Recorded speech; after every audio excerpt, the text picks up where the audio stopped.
بسم اللہ الرحمن الرحیم۔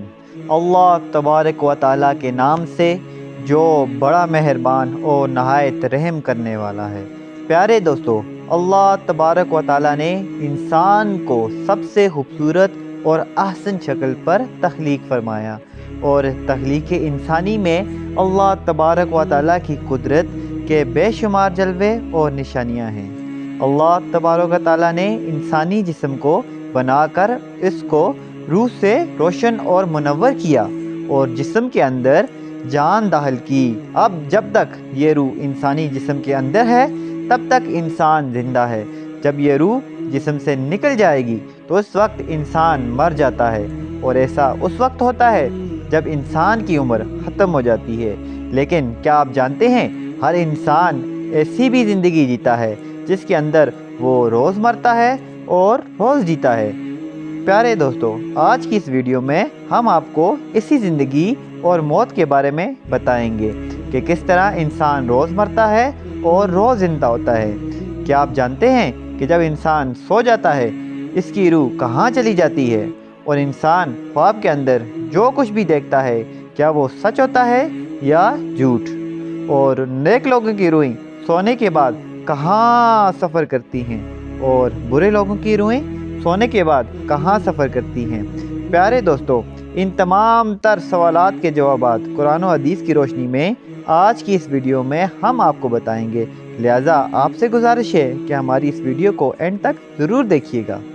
پیارے دوستو، روح کی تخلیق اللہ تبارک و تعالیٰ کے حکم سے ہوئی۔ روح امر ربی ہے۔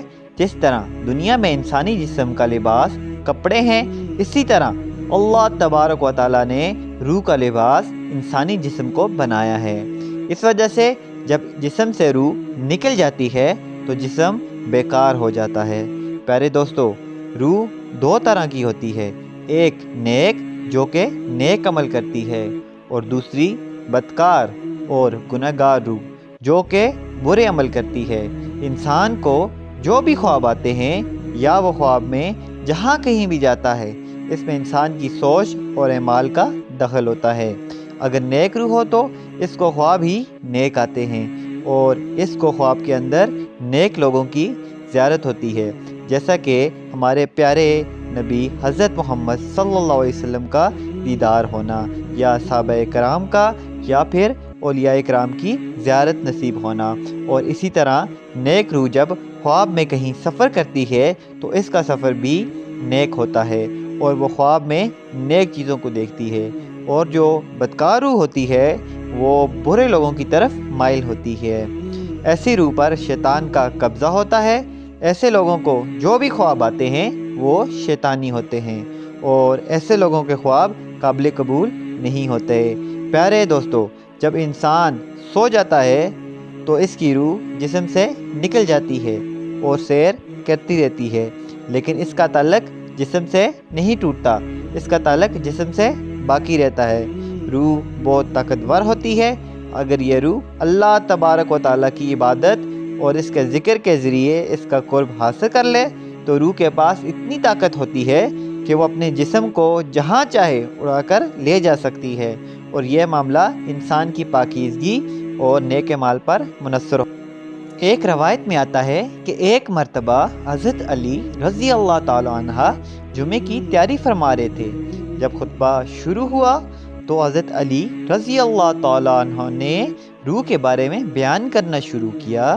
اسی دوران ایک شخص کھڑا ہو گیا اور آپ رضی اللہ تعالیٰ عنہ سے پوچھنے لگا کہ اے علی مرتضیٰ شیر خدا، جب انسان سو جاتا ہے تو انسان کی روح کہاں چلی جاتی ہے؟ کیا روح جسم سے جدا ہو جاتی ہے؟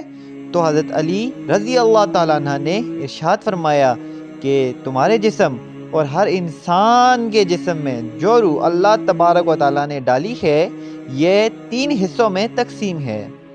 پہلا حصہ انسانی جسم میں رہتا ہے، اور روح کا دوسرا حصہ انسان کے وجود سے باہر یعنی عالم برزخ میں ہوتا ہے، اور روح کا تیسرا حصہ انسانی جسم میں اس وقت تک جدا ہوتا ہے جب انسان سو جاتا ہے۔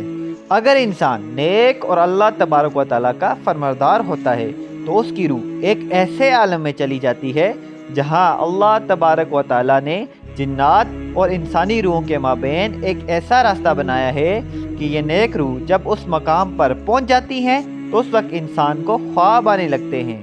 وہاں یہ نیک روح وہ سب کچھ دیکھتی ہے جو آگے دنیا میں ہونے والا ہے، اور اگر انسان گنہگار اور اللہ تبارک و تعالیٰ کا نافرمان ہو تو ایسے انسان کی روح اس کے جسم میں ہی قید ہو جاتی ہے اور اس کو خواب میں نیک روح کی طرح کچھ بھی نظر نہیں آتا۔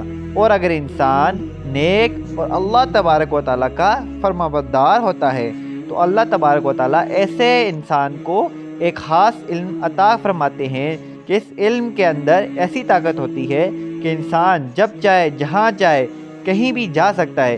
لہٰذا جب انسان اللہ تبارک و تعالیٰ کو راضی کر دیتا ہے تو اللہ بھی ایسے انسان کو ہر طرح کی قید سے آزاد فرما دیتا ہے۔ پیارے دوستو، حقیقت یہ ہے کہ انسان کے خوابوں کا اس کے روح کے ساتھ تعلق انسان کے اعمال کے ساتھ ہوتا ہے۔ اگر انسان کی سوچ اچھی ہو تو انسان کو اچھے خواب آتے ہیں، اور اگر انسان کی سوچ بری ہو تو اس کو برے خواب آتے ہیں۔ اللہ تبارک و تعالیٰ سے دعا ہے کہ اللہ تبارک و تعالیٰ ہمیں نیک اعمال کرنے کی توفیق عطا فرمائے اور حضور پاک صلی اللہ علیہ وسلم کے بتائے ہوئے راستے پر چلنے کی توفیق عطا فرمائے، آمین۔ پیارے دوستو، اگر آپ کو ہماری ویڈیو اچھی لگی ہے تو اس ویڈیو کو لائک کرنا نہ بھولیے گا، اور ہمارے چینل کو اپنے دوستوں کے ساتھ ضرور شیئر کیجیے گا۔ اللہ حافظ۔